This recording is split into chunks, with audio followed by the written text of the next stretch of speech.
પરિવર્તન છે એ આપણા સંસારનો નિયમ છે ને. પહેલાના સમયમાં બળદ ગાડા હતા, હવે આપણે 4 વ્હીલો આવી ગઈ.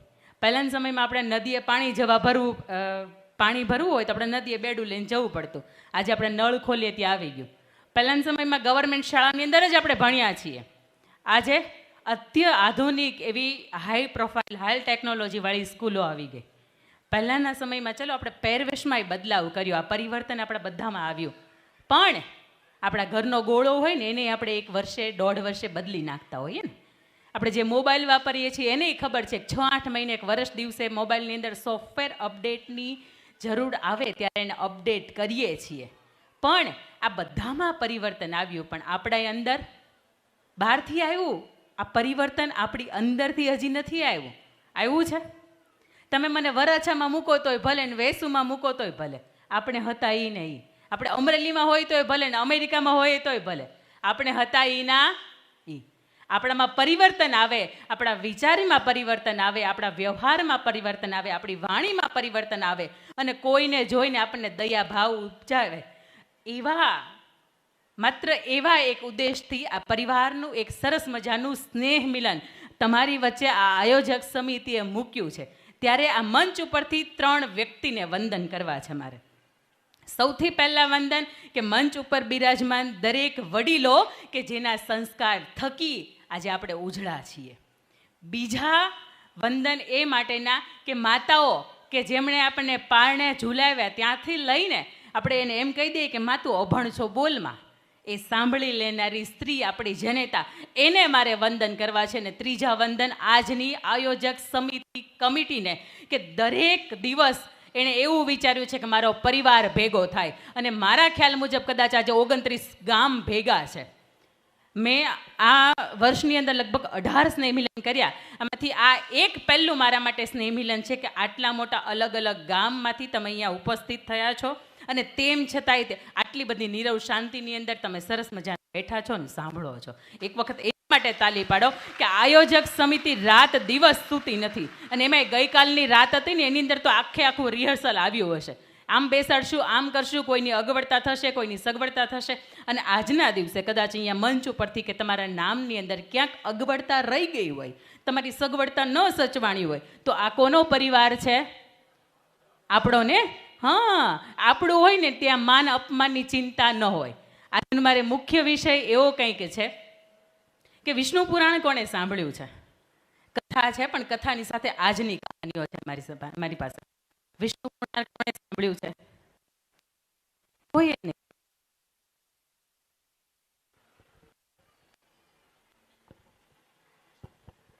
વિષ્ણુ પુરાણની અંદર સમુદ્ર મંથનની કથા આવે છે. હા કે ના? હા. તો હવે તમને હું એક સવાલ પૂછું છું, એના માટે મારી પાસે સરપ્રાઈઝ ગિફ્ટ છે. બરાબર? હવે આ કથા જેણે સાંભળી હોય અથવા તો સમુદ્ર મંથનની વાત જેણે સાંભળી હોય એ લોકોએ મને જવાબ આપવાનો. એ હાથ ઊંચો કરીને, સમૂહમાં બિલકુલ નહીં બોલતા, કારણ કે સમૂહમાં મારી પાસે ગિફ્ટ વિતરણ ન થાય.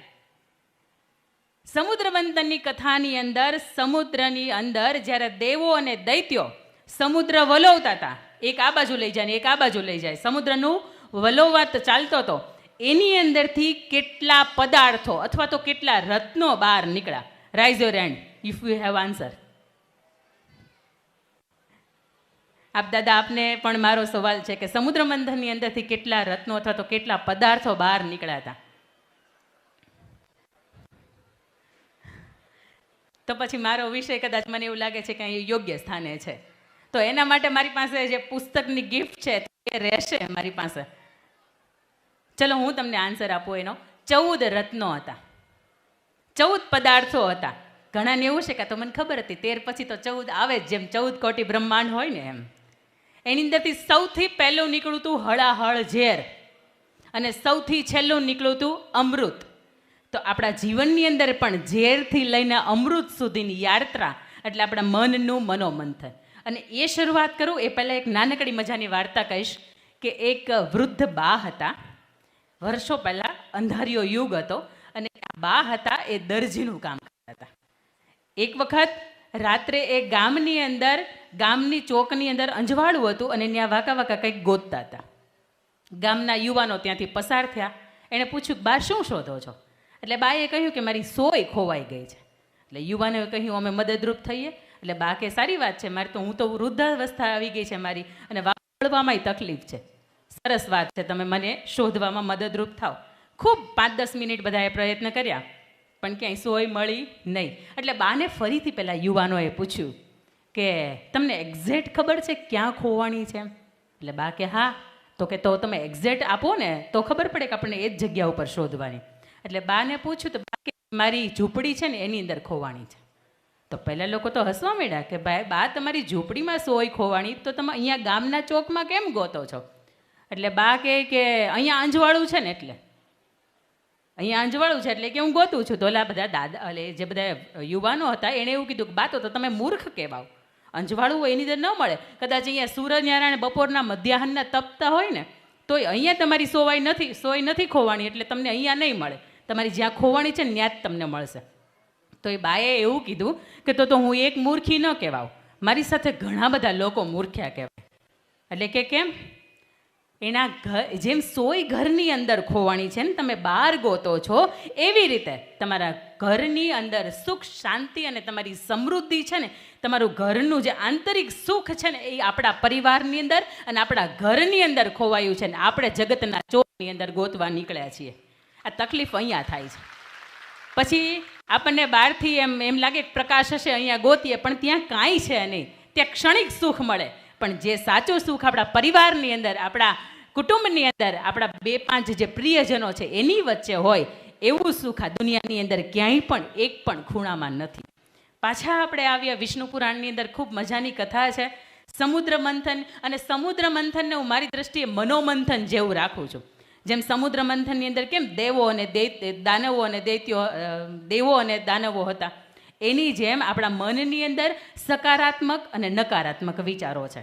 આપણે અહીંથી કૂદકો મારવો હોય ને તો પહેલો વિચાર આવે કે મારી જાઓ, પાછો બીજો વિચાર આવે કે ના પગ ભાંગશે, નથી મારવો. થાય છે ને ઘણી વખત કોઈ પણ કામની આપણે શરૂઆત કરીએ એટલે 2 વિચાર આપણા મગજની અંદર આવે, એક સારો આવે ને એક નબળો આવે. સૌથી પહેલું એની અંદરથી જે 14 પદાર્થો નીકળ્યા હતા ને એ આપણને જીવન જીવવાની કળા શીખવે છે. જો તમે વિદ્યાર્થી હોય તોય ભલે, જો તમે આદર્શ ગૃહિણી હોય તોય ભલે, આદર્શ માતા હોય તોય ભલે, આદર્શ ઉદ્યોગપતિ હોય તોય ભલે, કે પછી આદર્શ પરિવારના મોભી હોય તોય ભલે. આ 14 રત્નોની કથા છે ને ખૂબ મજાની તમને કહાની, તમને એની જે વાર્તાઓની અંદરના જે પ્રાસંગિક છે ને એ તમને મજાનું શીખવે છે. સૌથી પહેલું હતું હળાહળ ઝેર. ઝેર છે એ જીવનની અંદર નકારાત્મકતાનું પ્રતીક છે. ઘણી વખત કોઈ સ્થળ હોય ત્યાં તમે જાઓ ને તોય તમને ખરાબ વિચારો આવે. ઘણી વખત કોઈ તમે માણસની બાજુમાં બેસો ને તોય તમને નકારાત્મક વિચારો આવ્યા કરે. અને એ નકારાત્મકની અંદર આપણે આજની તમે કંકોત્રી જોઈ, આપણું જે સ્નેહ મિલનનું કાર્ડ છે એ તમે જોયું? હા કે ના? ધ્યાનથી જોયું? એમાં જે પહેલું પેજ છે, સૌથી પહેલું પેજ, એમાં કયા 2 મહાનુભાવોના ફોટા છે? ડાબી બાજુ સરદાર વલ્લભભાઈ પટેલ ઊભા છે અને જમણી બાજુ સ્વામી વિવેકાનંદ ઊભા છે. સ્વામી વિવેકાનંદ એવું કહે છે કે તમે કોઈ પણ કાર્યની શરૂઆત કરશો ને એટલે હંમેશા આ દુનિયા તમારો વિરોધ કરશે, તમારી ઉપર હસવાનું ચાલુ કરશે, અને જો તમે એમાં સફળ ગયા તો શું કરશે? તમારી માટે ફટાકડા ફોડશે.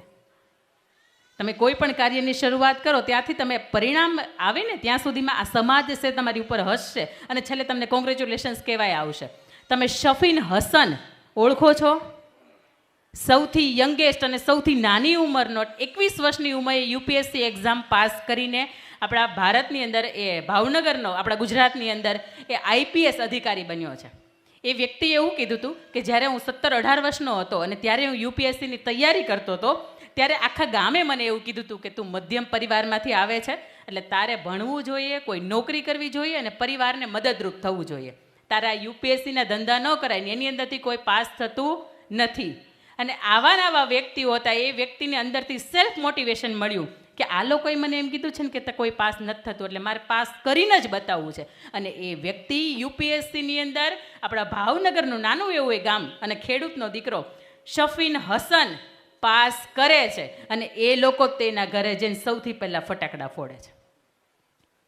નકારાત્મક આપણને કોઈ એમ કે તું આ નહીં કરી શકે, you can't do it, then you do it. કોઈક એમ કે નહીં થાય એટલે ત્યારે કરી બતાવીને મજાવાની મજા જે છે ને એ અલગ મજા છે. તું આવશે પણ આપણે એને ધકેલીને આગળ વધવાનું છે. એના પછી જે બીજો પદાર્થ નીકળ્યો હતો એનું નામ છે કામધેનુ ગાય. ગાય શું આપે? દૂધ આપે. એની મુખ્ય પ્રોડક્ટ છે દૂધ. અને દૂધ આપણે એવું કહીએ છીએ કે સૌથી શ્રેષ્ઠ કહેવાય. અને ગાયનું દૂધ હોય ને એ સૌથી ગુણવત્તામાં પણ સારું કહેવાય. અને ગાયનું દૂધ છે એ વિચારોની શુદ્ધતાની સાથે મેચ થાય છે. ગાયના દૂધમાં જે શુદ્ધતા છે ને એવું તમને આ કથા એવું શીખવે છે, આ પરિબળ એવું શીખવે છે કે આપણા વિચારો છે ને એની અંદર પણ શુદ્ધતા હોવી જોઈએ. કેટલા લોકો એવા છે કે જેના ઘરની અંદર પાણી આવે છે અથવા તો ગોળામાં તમે પાણી ભરો છો તો એ કોઈને કોઈ રીતે ગળાઈને આવે છે. કેટલા લોકોના ઘર એવા છે કે ક્યાંક ને ક્યાંક તમે પાણી ઉકાળો છો, ફિલ્ટર કરો છો, ગાળો છો, અથવા તો કેન વોટર હવે તો આવી ગયું છે આપણું, એનાથી અદ્યતન ટેકનોલોજીનું ફિલ્ટર. કેટલા લોકોને ત્યાં પાણી ગળાય છે? Riser hand. ગળાતું જ હોય આમાં, પણ ઘણા નક્કી કરીને આવે બહારથી આપણે હાથ બૂચો નથી જ કરવો તો પછી ન ગળાયો. હવે તમે પાણી એટલા માટે ગાળીને પીવો છો કે એ દૂષિત પાણીથી આપણું શરીર છે એ દૂષિત ન થાય, એ રોગિષ્ટ ન થાય એટલા માટે. પણ કોઈ પણ વિચાર જ્યારે મગજની અંદર આવે ત્યારે આપણે એવું વિચારીએ છીએ કે ખરાબ વિચાર મગજની અંદર આવશે તો આપણું મન પણ ખરાબ થશે. આવો વિચાર આવે છે આપણને? વિચારોની હંમેશા શુદ્ધતા હોવી જોઈએ. એના માટે એક નાનકડી એક મારે વાત તમને કરવી છે કે મનને તમે જેવું આપો ને એવું થાય. ફોર્ચ્યુન 500 એક મેગેઝિન છે કે એની અંદર અનલિમિટેડ પાવર નામનું એક પુસ્તક છે. અને એ પુસ્તકની અંદર એક મજાનો પ્રસંગ લખ્યો છે. પ્રસંગ કંઈક એવો છે કે એક અમેરિકાની અંદર એક કેદી હતો અને એની ઉપર એક સંશોધન કરવાનું હતું. એટલા માટે એ વ્યક્તિને મૃત્યુદંડ આપ્યો હતો અને એ વ્યક્તિને ઇલેક્ટ્રિક કરંટથી મારવાનો હતો. અને છેલ્લે એ વ્યક્તિને એવું કીધું કે અમે તને ઇલેક્ટ્રિક કરંટથી નહીં પણ સાપનું તને ઝેર કવડાવવાના છીએ અને ઝેરથી તારું મૃત્યુ થવાનું છે. એટલે પેલા વ્યક્તિને 7-8 દિવસની વાર હતી. રોજ એને કહેવામાં આવે કે તારું મૃત્યુ ઝેરથી થવાનું છે, તને સાપ કરડાવવામાં આવશે. એટલે એ વ્યક્તિ અંદરથી સતત ડર્યા કરે. એના મનની અંદર એક જ વિચાર જાય કે મારું મૃત્યુ આ લોકો એક પણ રીતે નહીં આપે અને મને સાપ કરડાવીને મારું મૃત્યુ આપશે. 1-2 દિવસ, 3-4 દિવસ, 5 દિવસ, એમ 6 દિવસ વીત્યા અને 7મા દિવસની સવાર પડી એટલે ભાઈને બેસાડ્યો પટાંગણમાં. સામેથી એ જે ટોપલી હતી એની અંદરથી એ મહાભયાનક સાપ હતો એને ખોલ્યો અને એને કહ્યું કે જો તું જોઈ લે સાપ, પણ તને પીડા ન થાય અને તને તકલીફ ન થાય એટલા માટે અમે તારી આંખ ઉપર પટ્ટી બાંધી દઈએ છીએ, પણ એ સાપ છે એ તને કરડશે અને તું ચિંતા ન કર, એક ક્ષણે તું મરી જઈશ. એટલે પેલા વ્યક્તિને મગજથી સતત એવું થઈ જાય, પણ એ થોડીક વાર થાય છે, આંખની પટ્ટી બંધ થઈ જાય છે એટલે એ જે સાપ બારો નીકળ્યો હોય એને હળવેકથી બંધ કરી દેવામાં આવે ટોપલીમાં અને એ વ્યક્તિને માત્ર ગ્લુકોઝનું ઇન્જેક્શન ભર્યું હોય અને એના પગ પાસે 2-4 વખત ટચ કરવામાં આવે છે. એ વ્યક્તિને કાર્ડિયાટિક એટેક આવે છે અને તડફડીને વ્યક્તિ ત્યાં ત્યાં મૃત્યુ પામે છે. એ વ્યક્તિનું પોસ્ટમોર્ટમ થાય છે અને પોસ્ટમોર્ટમની અંદર એવું સાબિત થાય છે કે આ વ્યક્તિને કાર્ડિયાટિક એટેક તો આવ્યો હતો, હૃદયનો હુમલો તો આવ્યો હતો, પણ સાથે સાથે એના શરીરની અંદર ઝેર પણ જોવા મળ્યું હતું. આ મગજની તાકાત છે. તમે મગજને જે આપો ને એ શક્ય છે. એટલે જ માટે મેં તમને કીધું કે આ એકે વાતનો ગપ્પો નથી. આ ફોર્ચ્યુન 500 એટલે વિશ્વની ટોપ સૌથી શ્રેષ્ઠ 500 કંપની હોય અને એમાંથી જે એના જે કર્મચારીઓ હોય એને જે બોધપાઠ આપવાનો હોય અને એ જે પુસ્તકો સિલેક્શન કરીને આ એમાંનું એક પુસ્તક છે અનલિમિટેડ પાવર. એ વ્યક્તિના શરીરની અંદરથી આ તમને ઝેર નામનું તત્વ મળ્યું એ કેવી રીતે મળે? એના મનની અંદર એણે વિચાર્યું હતું કે આ થશે, મને ઝેર જ આપ્યું છે. એ વ્યક્તિને તમે ગ્લુકોઝનું ઇન્જેક્શન પણ ઇન્જેક્ટ નહોતું કર્યું, તેમ છતાંય તે અસર થઈ. અને બીજી તરફ મીરાબાઈને ઝેરનો કટોલો આપ્યો હતો, પ્યાલો આપ્યો હતો, એ હસતા મુખે પી ગયા હતા. પ્રભુનો પ્રસાદ માનીને એને એવું નહોતું કીધું કે હું જે પીવું છું એ ઝેર છે, એટલા માટે તમારી મારી સમક્ષ ઉદાહરણ છે કે વ્યક્તિને કંઈ નહોતું થયું. એ આપણી જેમ સામાન્ય માણસ જ હતા. પણ તમે મનથી કોઈ નક્કી કરો છો કે આ આમ જ છે તો એ એમ જ હોય અને એમ જ થાય. તમે અહીંયાથી આના છે ને આ law of attraction the secret પુસ્તક છે એક, એનોય નિયમ છે. જે વિચારો નહીં થાય, તમારામાં તાકાત હોય ને તો આ તમે બહુ શ્રદ્ધાથી વિચારી જોજો કે 1 વર્ષની અંદર મારે આંગણે 4 વ્હીલર બહુ ટોપ મોડેલની ગાડી આવે. એના માટે તમારે સતત કટિબદ્ધ રહેવાનું. રોજ પોતાની જાતને એમ કહેવાનું કે જે તે સમયે હું આ 4 વ્હીલરની અંદર હોઈશ, એ હોવ તમે. કારણ કે law of secret, law of attraction એવું કહે છે કે તમે જેવું વિચારો ને એવું થાય.